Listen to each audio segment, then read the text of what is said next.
G'day guys, Seeney here and welcome to another episode on the Australian Wealth channel.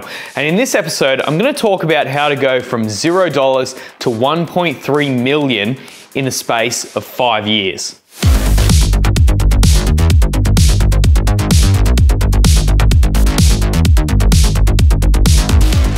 So thank you guys so much for watching. Please make sure you like and subscribe to this channel. It really helps to get these videos out to more people. So if you are new here, I think it's worth having a listen to a little bit of the backstory about myself so that way I can provide some value for you guys to show you the steps of how I actually got from A to B, going from $0 all the way up to $1.3 million in net worth in the space of just a few years. Now, I'm not trying to sell you anything at all. I'm literally just gonna step through how I did it, and hopefully that'll provide some value for you guys. So it all started about 5 years ago. I didn't have too much cash to my name, but I knew that I had to do something. If I wanted to kind of get ahead in life, then I needed to take ownership of that particular situation. So I started a business. My business is video production, and we started shooting a lot of music videos around the place. And over time, this grew. It grew quite significantly to the point where we were shooting over 100 videos every single year, which is pretty significant.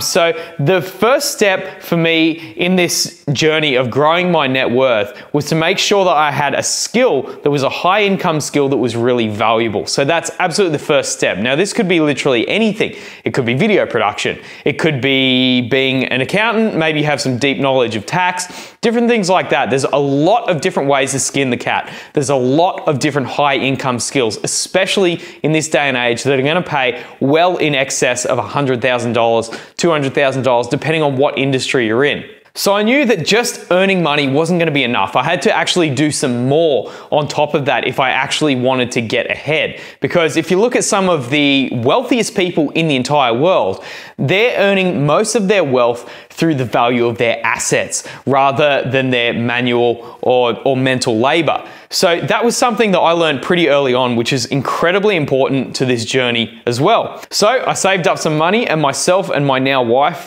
we bought a home here in Sydney. Now, we live about 40 minutes from the CBD of Sydney, and we absolutely love it. You know, it's been an absolutely fantastic place to grow up. So we bought this particular house for $820. So this was a few years ago.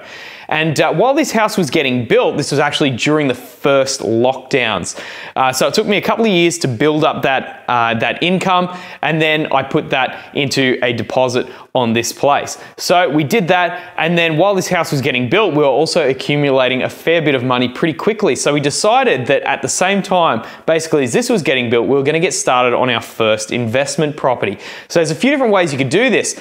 Some people have taken the investment property route first, and then they've bought their family home. But for us, we wanted somewhere to live together. So that was a really important priority. That wasn't so much a financial decision. The location that we bought this property in was definitely a financial decision. But you know, there's a few different ways of doing things. So then we bought our second investment property. So this was an investment property in Brisbane. This was also right before the boom. So you know, there's a little bit of timing involved with this as well. So that's important to note. So we bought about 40 minutes from the Brisbane CBD, and we bought a property there for $547,000. So we had these two projects going, which is really exciting because we've never been involved with real estate at all. So we did that, and over time, the value of these two properties have gone up quite significantly, which I'm going to talk about a little bit later on, but I want to talk about the next two properties as well. So the third property that we got is actually still under construction. It's nearly finished, and it's one that we bought in South Australia in a place called Manupara, which is, you guessed it, 30 to 40 minutes away from the center of Adelaide.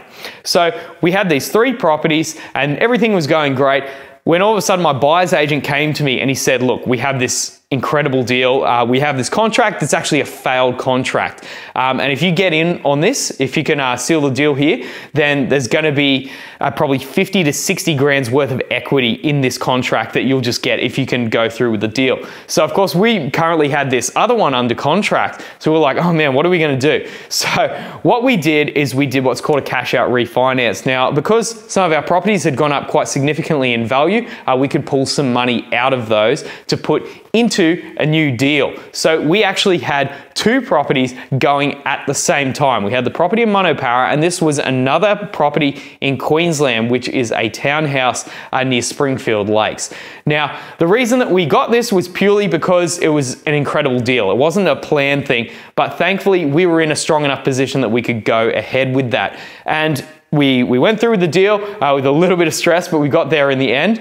And sure enough, there's 50 to 60 grand's worth of additional equity in that property after getting it valued by ANZ. So if we go through and have a look at these properties, one by one, you'll see that the growth has been absolutely phenomenal over time. So our family home we bought for around that 820 mark, and since we've lived here, and to this current day, based on comparable sales in the area of very similar properties, this property is now worth roughly 1.25 million, which is crazy. It's only been a couple of years and we've had just insane growth in this particular area. So pretty happy about that one naturally. And of course we have our property in Thornlands, which is $550,000 that we purchased it for. That's now worth $800,000, which is just insane. Based on the comparable sales in the area, 4-bed, 2-bath, 2-car garage and same land size. So crazy. And then the Monopara one, which is still under construction, developers have increased the price of the land there by 30 grand. So we factored that in.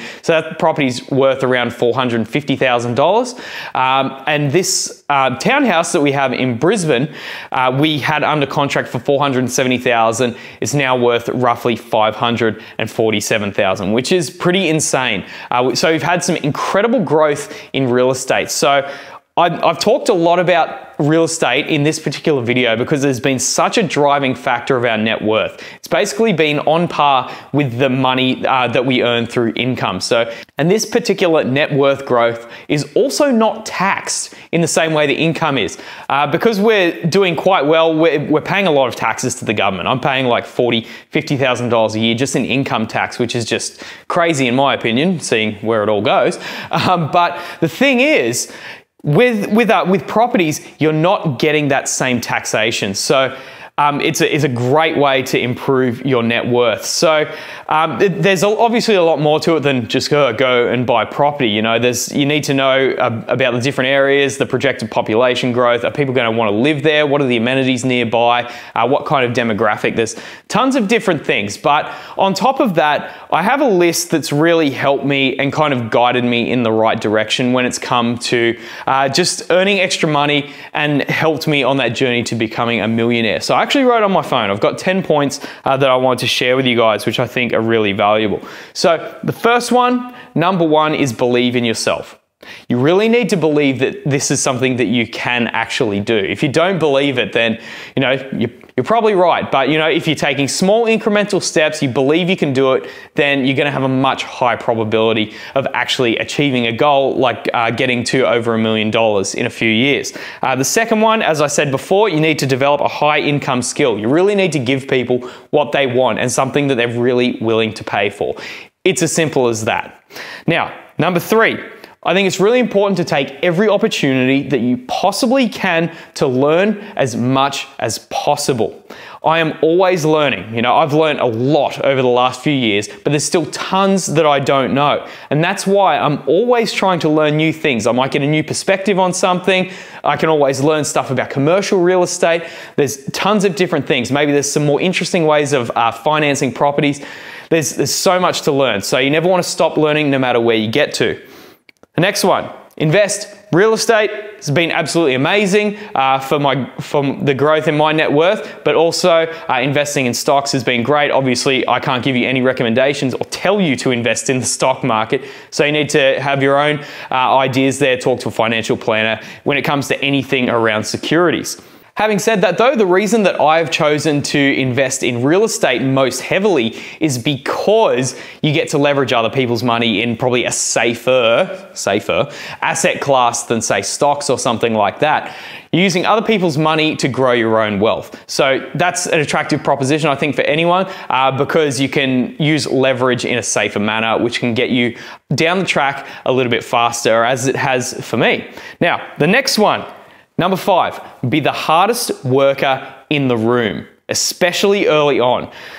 I don't think a lot of people could have actually kept up with the amount of work that I've done over the last few years. It's been absolutely insane. And, you know, that also comes at a cost. So it is worth weighing that up. If you have a family and kids, you're probably not going to be able to work as hard as someone like myself who just has a wife, and we don't have any kids or anything like that. But if you are trying to get something off the ground, it's really important to work incredibly hard. I cannot overstate how important this is, because you need to be able to deliver and deliver fast to be the best. It's really that simple. So, number 6, when opportunity knocks, you need to have the knowledge and the ability to walk through that door.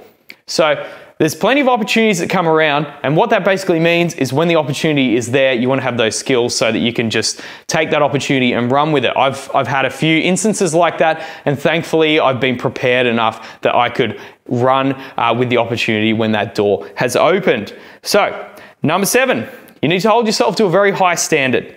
Always be trying to find like tiny little incremental improvements. So I relate this to a lot of the things I do, especially with video production. You can always find a way to get faster. There's a new tool that you can maybe use, a way you can do something more efficiently. But if you're just improving a little bit every single day, you'd be amazed how far you can get. So small incremental improvements every day, absolutely crucial. So number 8, bring value to others.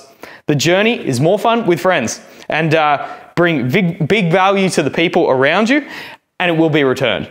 Okay, it's absolutely crucial.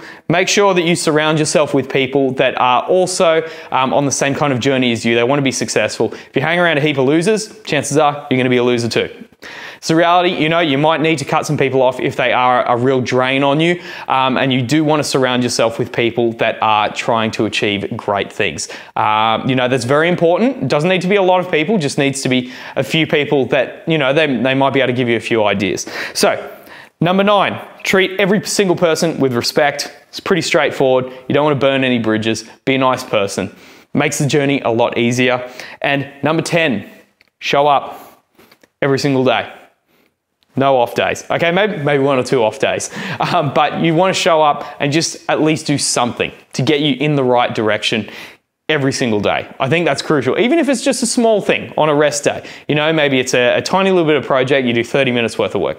Easy. But show up every single day. And these are the things that I've learned that have really helped to get me to a net worth of now $1.3 million. So, thank you guys so much for watching. Please make sure you like and subscribe to this channel. Really helps to get these videos out to more people. So, if you're interested in learning more about real estate and whatnot, you know, I've got links in the description. You can get in touch. We also have access to a number of properties and a few different buyers agencies through our links. So if you're interested in that, please get in touch. Be more than happy to help you. So thank you guys so much for watching. Like and subscribe. My name is Seeney. We'll see you later.